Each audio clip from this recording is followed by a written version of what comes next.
আসসালামু আলাইকুম। FCPS part 1 medicine গ্রুপের পক্ষ থেকে সবাইকে অনেক অনেক শুভেচ্ছা। আজকে আমরা একটা ইন্টারেস্টিং বিষয় নিয়ে আলোচনা করব। আজকের টপিকস ইন্টারনাল ক্যাপসুল।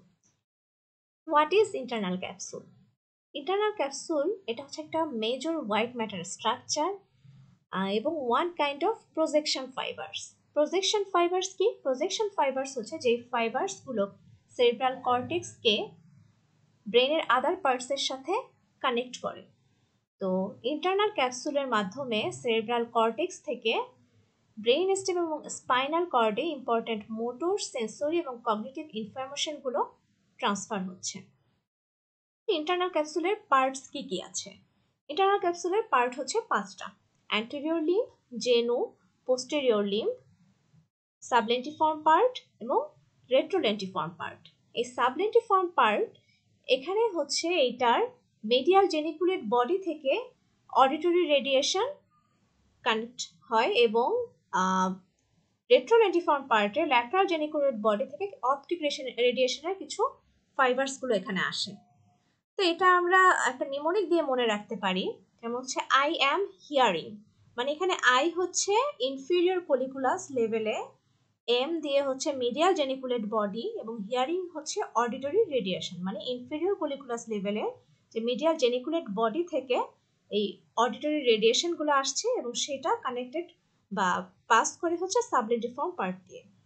এবং শ্রীলঙ্কা সিং, শ্রী হচ্ছে সুপেরিয়র কলিকুলাস লেভেল, লঙ্কা হচ্ছে ল্যাটারাল জেনিকুলেট বডি, সিং হচ্ছে অপটিক রেডিয়েশন মনে রাখার জন্য। মানে ল্যাটারাল জেনিকুলেট বডি থেকে যেই অপটিক রেডিয়েশনগুলো আসছে সেগুলো হচ্ছে রেট্রোলেন্টিফর্ম দিয়ে পাস হচ্ছে। এখন আমরা একটু ইন্টারনাল ক্যাপসুলের আশেপাশে কি আছে মানে বাউন্ডারিটা একটু দেখি। ইন্টারনাল ক্যাপসুলের অ্যাবাভ এবং মিডিয়ালি যদি আমরা দেখি, এখানে আছে কডেট নিউক্লিয়াস এবং বিলো অ্যান্ড মিডিয়ালি হচ্ছে থ্যালামাস এবং ল্যাটারালি হচ্ছে লেন্টিফর্ম নিউক্লিয়াস, যার দুইটা পার্ট পুটামিন এবং গ্লোবাস প্যালিডাস।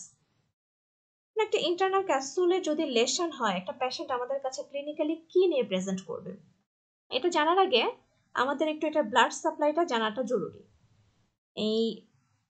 এর ব্লাড সাপ্লাই আসছে মেইনলি হচ্ছে branches of anterior cerebral artery, middle cerebral artery and posterior cerebral artery, and also anterior caudal artery which is branch of internal carotid artery. তো এটা যদি আমরা একটু আরো ইন্ডিভিজুয়ালি জানতে চাই, সেটা হচ্ছে anterior লিম্বের সাপ্লাই আসতেছে recurrent artery of Hubner, যেটা আসতেছে anterior cerebral artery থেকে, lenticulostriate artery এটা middle cerebral artery থেকে, আর জেনুর সাপ্লাইটা আসছে হচ্ছে লেন্টিকুলোস্ট্রায়েট, অ্যাগেইন এটা আসতেছে কোত্থেকে? মিডল সেরেব্রাল আর্টারি থেকে। পোস্টেরিয়র লিম্বেও সেম লেন্টিকুলোস্ট্রায়েট, এটাও মিডল সেরেব্রাল আর্টারি থেকে, এবং সাথে হচ্ছে অ্যান্টেরিয়র করিডাল আর্টারি যেটা ইন্টারনাল ক্যারোটিড আর্টারি থেকে আসে, এবং রেট্রোলেন্টিকুলার এবং সাবলেন্টিকুলার যে পার্টসটা সেটার সাপ্লাই ওই অ্যান্টেরিয়র করিডাল আর্টারি যেটা হচ্ছে ইন্টারনাল ক্যারোটিড আর্টারি থেকে আসছে, এবং branches of posterior cerebral artery. তো ইন্টারনাল ক্যাপসুলের পেশেন্ট লেশন হলে পেশেন্ট যখন আসবে তখন আমরা কি কি পাবো?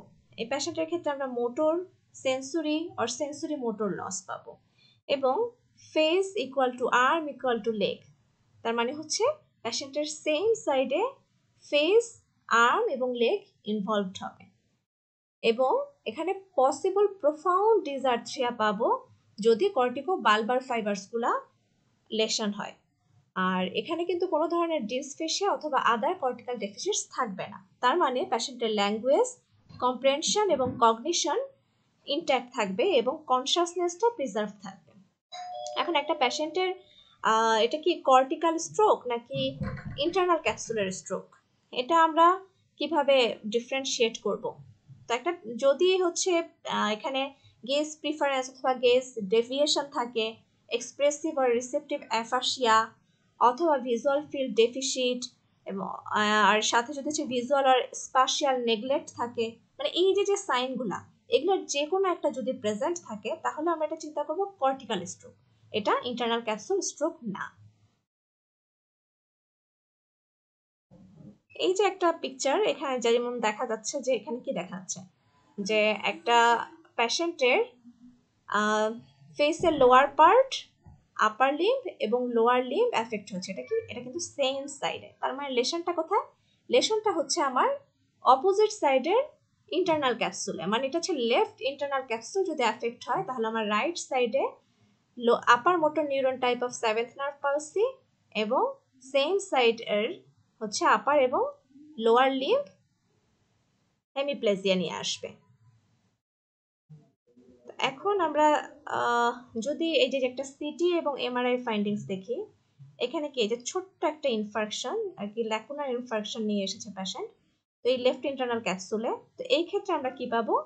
পিওর মোটর লস পাবো। এবং এখানে যেহেতু লেফট সাইডে লেশন, তাহলে আমরা কি পাবো? রাইট সাইডে ফেস, আর্ম এবং লেগ এখানে মোটর লস হবে।